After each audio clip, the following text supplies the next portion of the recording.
ধন্যবাদ জানাবো আমার অত্যন্ত কাছের বিশিষ্ট শিক্ষক আমার দাদা সঞ্জিত পাত্র মহাশয় সহ আমাদের সমস্ত সমাজসঙ্গীর সদস্যদেরকে।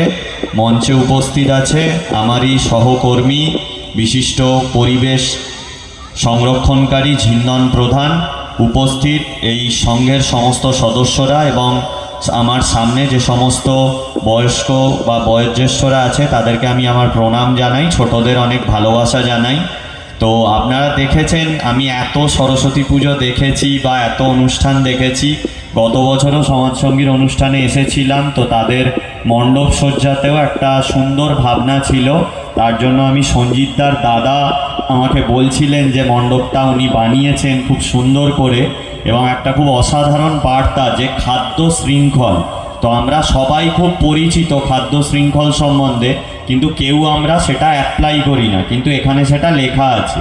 তো বিষয়টা হচ্ছে কি যে খাদ্য শৃঙ্খলে আমরা